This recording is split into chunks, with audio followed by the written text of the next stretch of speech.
পরপর দুবার কাঁকসা গ্রাম পঞ্চায়েতের পক্ষ থেকে কাঁকসার কেনেল পাড়ে বেশ কয়েকটি দোকানে নোটিশ দেওয়া হয়।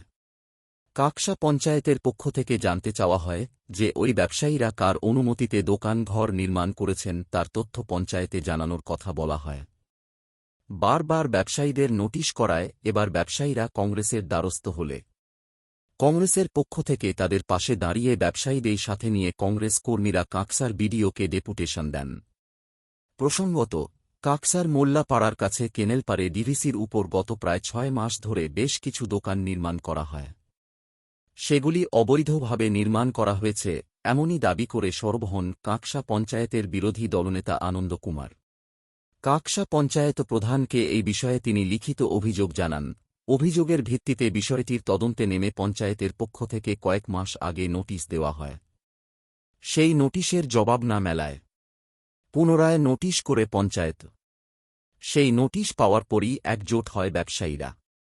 কাঁকসা ব্লক কংগ্রেসের নেয়া ধর্মেন্দ্র শর্মা জানিয়েছেন, ডিভিসির উপর দোকান করে হাজার হাজার ব্যবসায়ী রোজগার করে পরিবারে অন্ন জোগাড় করছে। সবাইকে কোনো নোটিশ না করে শুধুমাত্র কয়েকটি দোকান বেআইনি বলে তাদের বারবার নোটিশ করেছে।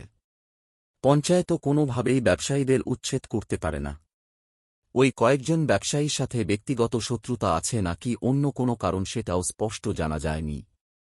কেন বারবার নোটিশ করা হচ্ছে সেই নিয়ে নানান প্রশ্ন রয়েছে। তবে ব্যবসায়ীরা যাতে সুষ্ঠুভাবে ব্যবসা করতে পারে সেই দাবি নিয়ে ব্যবসায়ীরা বিডিওর দ্বারস্থ হন। কাঁকসার বিডিও তাদের জানিয়েছেন কারোর অধিকার নেই উচ্ছেদ করার। তবে এই বিষয়ে কাঁকসার বিডিও ডিভিসি কর্তৃপক্ষকে জানাবেন বলে আশ্বাস দিয়েছেন।